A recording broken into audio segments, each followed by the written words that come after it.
Bismillahirrahmanirrahim. Assalamualaikum warahmatullahi wabarakatuh. Halo anak-anak, bagaimana kabarnya hari ini? Semoga anak-anak sehat selalu ya. Semoga anak-anak masih tetap semangat dalam belajar pada hari ini. Nah, selamat datang kembali di pembelajaran jarak jauh atau PJJ kelas 3 SD Hidayatul Islam. Kali ini kita sudah memasuki tema yang baru, yaitu tema kedua. Pada kesempatan kali ini kita akan belajar tentang tema 2, subtema 1, menyayangi hewan dan tumbuhan, pembelajaran 1 dan kedua, yaitu versi daring atau dalam jaringan. Nah, sebelum kita masuk ke pembelajarannya, mari kita ulangi terlebih dahulu materi sebelumnya yang sudah kita pelajari. Yang pertama yaitu dulu kita sudah belajar tentang pembagian dengan teknik porogapit. Kemudian yang kedua kita juga sudah belajar tentang jenis-jenis perkembangbiakan tanaman, yaitu dibagi menjadi dua, yaitu perkembangbiakan secara alami dan juga secara buatan atau dibantu oleh manusia. Kemudian sudah belajar juga tentang jenis bunga, yaitu ada bunga yang lengkap, ada bunga yang tidak lengkap, lalu ada yang bunga sempurna dan juga tidak sempurna. Lalu juga sudah belajar tentang umbi-umbian, ada umbi akar, umbi lapis, dan umbi batang.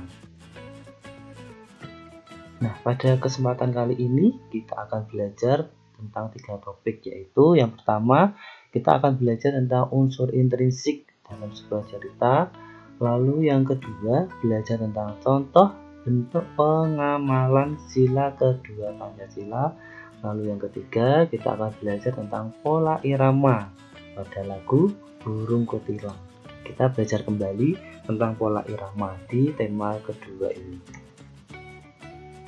Nah, di pembelajaran pertama kita akan membahas tentang unsur intrinsik dalam cerita. Nah, dalam hal ini kita akan membahas unsur intrinsik dalam cerita pohon pepaya dan ubi pada buku tema kedua JSIT halaman 2. Sebelumnya anak-anak silakan membaca terlebih dahulu dongeng tentang pohon pepaya dan ubi di halaman kedua.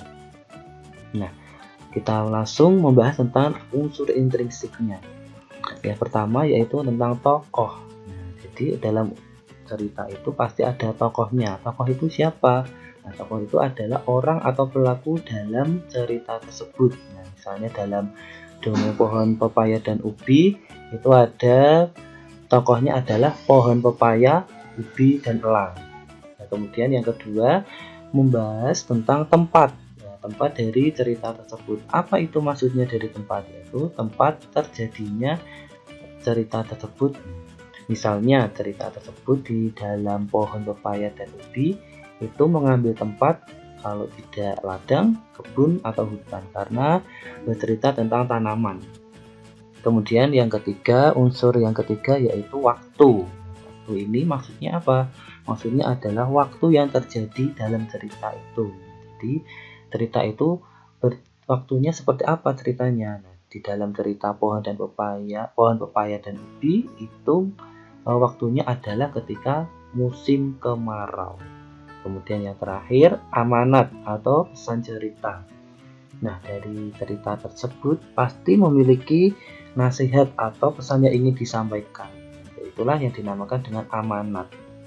Contohnya dari cerita atau dongeng pohon pepaya dan ubi itu amanat yang bisa kita ambil atau pesan dan nasihat yang bisa kita ambil misalnya yaitu kita harus saling membantu saat menghadapi kesulitan.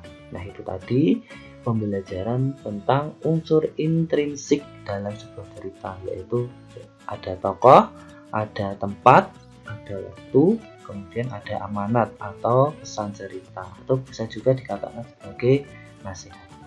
Nah, kita lanjut ke pembelajaran berikutnya.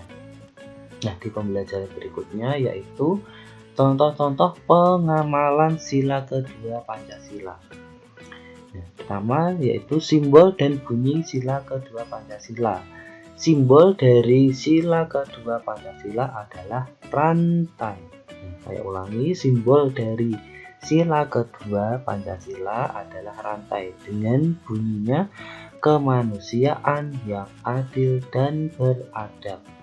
Nah, saya ulangi, bunyinya dari sila kedua Pancasila yaitu kemanusiaan yang adil dan beradab. Nah, berikutnya, bagaimana pengamalan sila kedua ini? Kita contohkan berikut. Pertama, yaitu manusia memiliki hak dan kewajiban yang sama. Jadi, semua orang itu memiliki hak, memiliki hal yang bisa didapatkan itu sama, dan juga kewajiban atau hal-hal yang harus dilakukan. Ya, semuanya sama. Kemudian yang kedua, senang menolong sesama makhluk Tuhan. Nah, kita tidak hanya menolong sesama manusia saja, tapi juga kepada makhluk hidup yang lain, kepada makhluk yang lain, baik hewan maupun tumbuhan. Kemudian yang ketiga, menjaga kelestarian lingkungan. Kemudian yang keempat, memelihara tanaman dengan baik, lalu bekerja sama untuk menyelesaikan persoalan yang sulit. Dan yang terakhir, menghormati keberadaan orang lain. Maksudnya apa? Menghormati keberadaan orang lain, yaitu ya dengan tidak mengganggu atau dengan mengajaknya berteman dan lain-lain. Nah, itu tadi salah satu bentuk contoh pengamalan sila kedua Pancasila beserta simbol dan bunyinya. Kemudian yang terakhir, kita akan belajar tentang pola irama dalam lagu Burung Kutilang. Nah, sebelum kita masuk ke pola iramanya, silakan disimak terlebih dahulu lagu Burung Kutilang berikut ini.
Nah, itu tadi tentang lagu Burung Kutilang yang sudah dinyanyikan oleh salah satu kartun ya.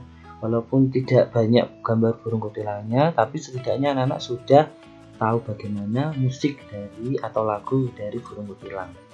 Nah, pola irama yang sudah kita pelajari dulu itu ada dua, yaitu pola irama panjang dan pola irama pendek. Nah, misalnya seperti ini. Kita lihat di lirik pertama dan yang kedua. Di pucuk pohon cemara. Nah, dari situ kita bisa melihat mana lirik lagu yang dibaca panjang atau berpola irama panjang dan mana yang berpola irama pendek. Coba kita ulangi lagi. Di pucuk pohon cemara. Nah, itu bisa kita lihat di pucuk pohon cemara. Di pucuk pohon cemara. Nah, maka bisa dianalisa kata yang berpola irama panjang yaitu ada pada kata cemara.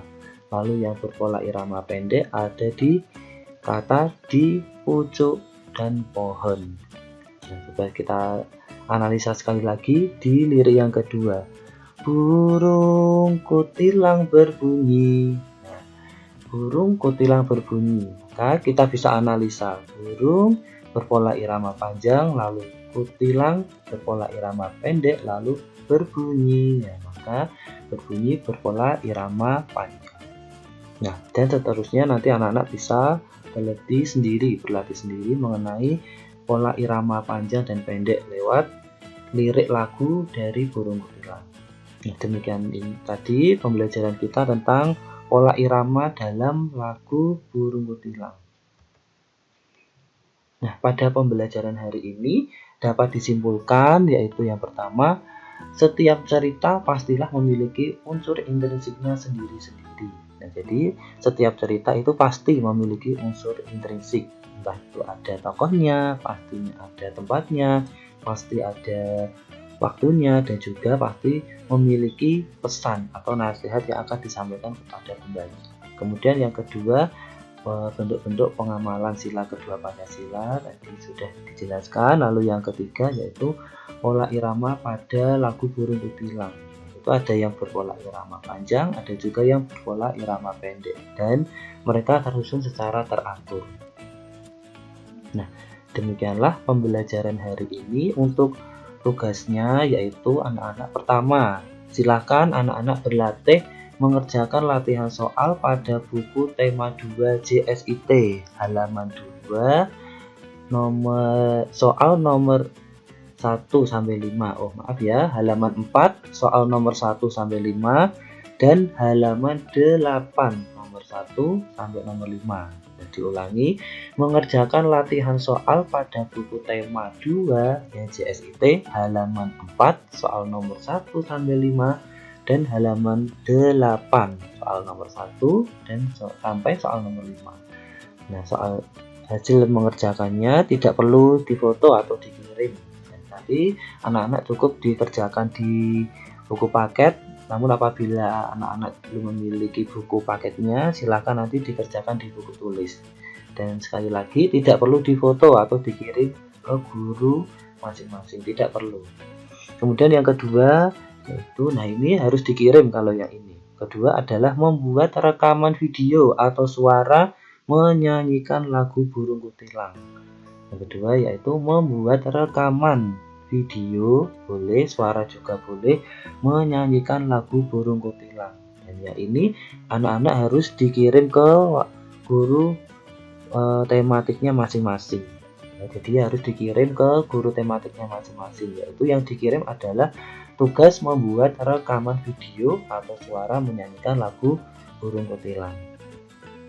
Nah, demikianlah pembelajaran hari ini anak-anak. Terima kasih telah menyimak pembelajarannya. Semoga ilmu hari ini bermanfaat. Mohon maaf atas segala kekurangannya. Kita akhiri. Wassalamualaikum warahmatullahi wabarakatuh.